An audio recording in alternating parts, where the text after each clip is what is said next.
Hey guys, what's up? Today we're going to be speaking about 4 underrated legends at the current moment.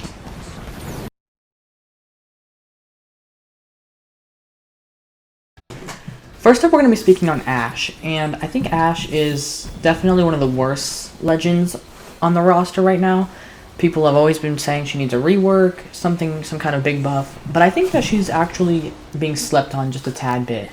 She can be good in some select situations, especially her ult can be really used aggressively to push a fight, push a team, reposition, and it's actually really strong, especially when you consider how aggressive you have to be because of how fast people can reset now with all of the revives and support legend buffs.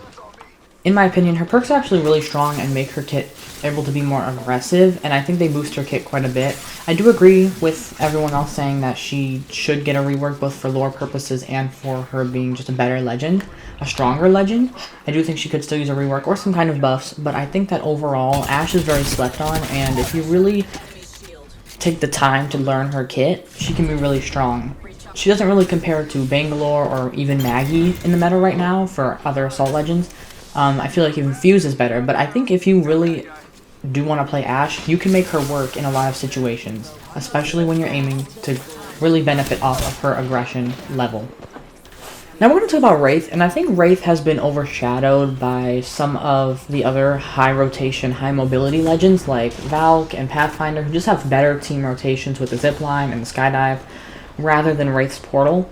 I think that she has been a decent legend, but I think that a lot of people overlook her due to the other skirmisher legends, especially when Revenant got reworked. A lot of Wraith players went over to play Revenant rather instead.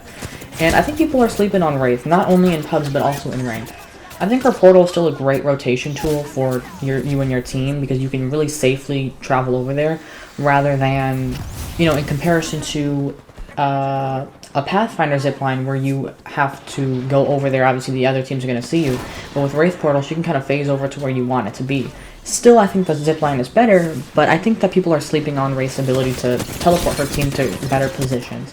And then you have her phase is a really strong tool to use. I feel that a lot of people don't use it as early as they should. I feel like a lot of people wait till they're like 1 HP to use it, but you can use it to close gaps safely. I've actually been seeing a few people use it to like push inside of a place, which is kind of weird, but like I've seen people use it to phase into a team rather than out, and I guess you could use it that way. Either way, I think Wraith is a really strong aggressive legend, and the phase is such a good way for her to get out of a fight when she needs to.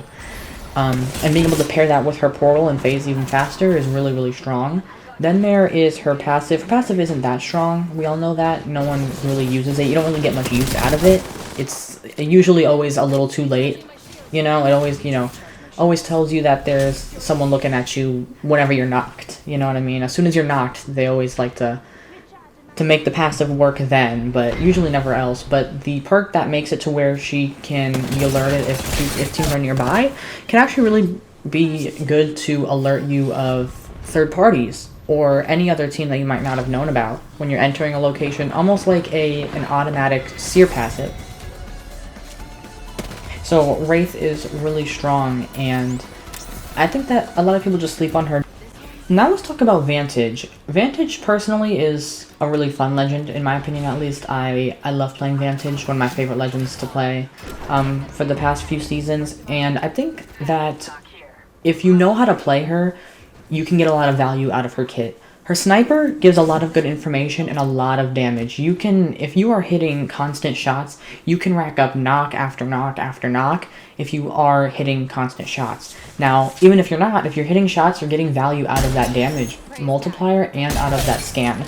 As well as using her passive to be able to get information on a team, like what legends are on a team, how many people are on that team. You can easily, spot out solos, spot out rats. Really, really easy. If you don't know where someone is or they're blending in, you just pop the passive and you'll see them even if you're not looking directly at them, at least just in their direction. Her tactical is a great way to reposition, and I think people are sleeping on her tactical, considering that she is one of the only 2 recon legends that have movement really strong, especially when you're trying to scan those survey beacons instead of having to climb up on every box like you're playing, Crypto, or actually Crypto can use his drone, but you get my point. She really can relocate fast enough for you to reposition, shoot, get a shot off, or scan those beacons, and then start finding some people to snipe. Really strong legend. Her perks are also strong. I don't know, they don't do that much for her kit. However, I think when you're looking at it from a perspective of how easy can you position yourself to an advantageous area, really strong. And I encourage you to pick up Vantage if you don't play her at the moment.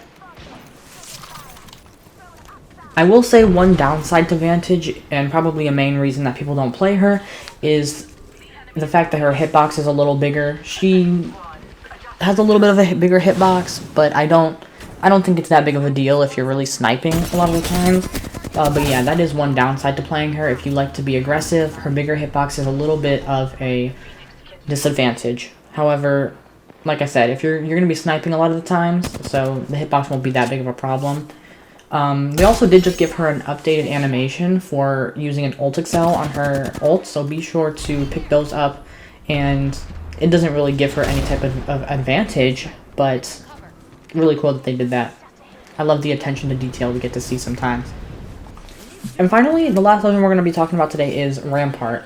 And Rampart is generally more of a slower legend, and I think that's a big reason as to why people don't like to play her as often, is due to her having to stand still more when using her kit.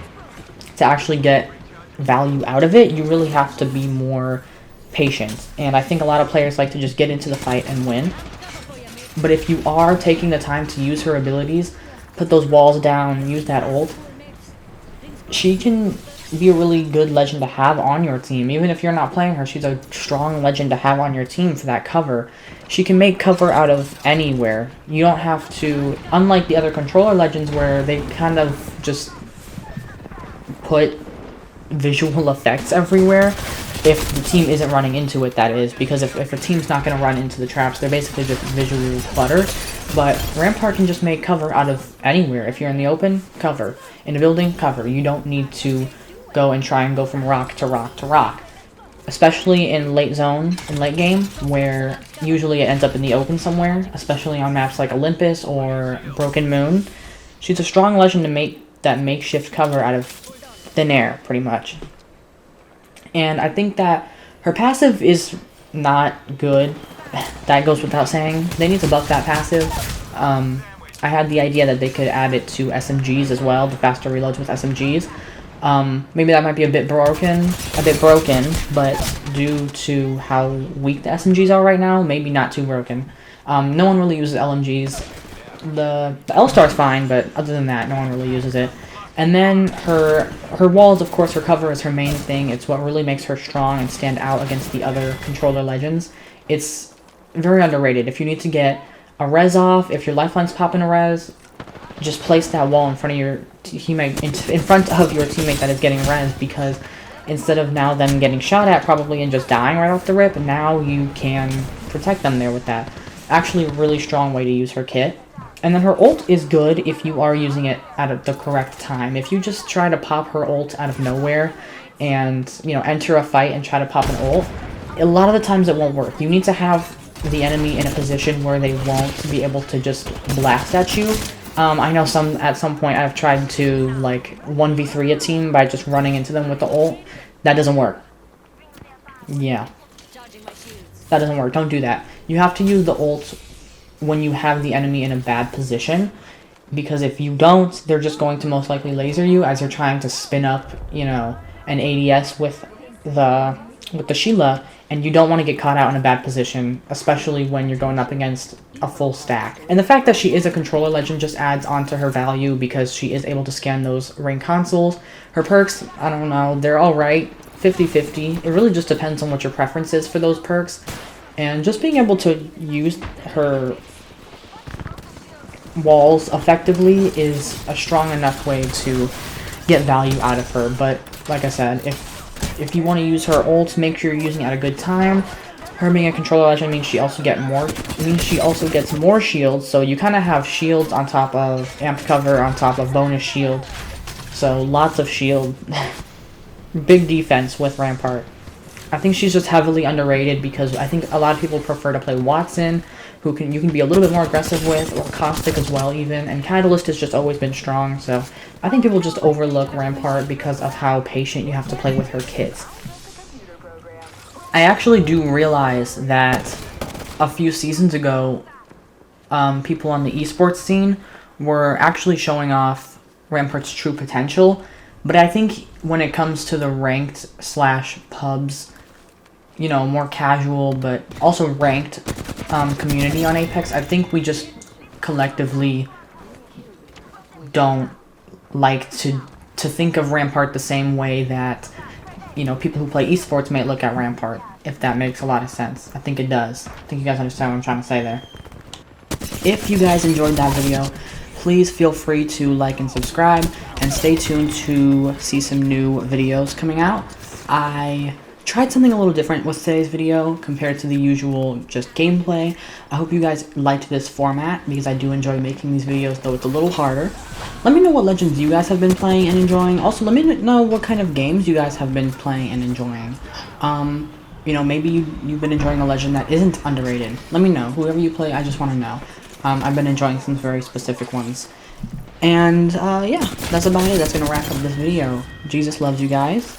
And take care. I hope you guys have a great one.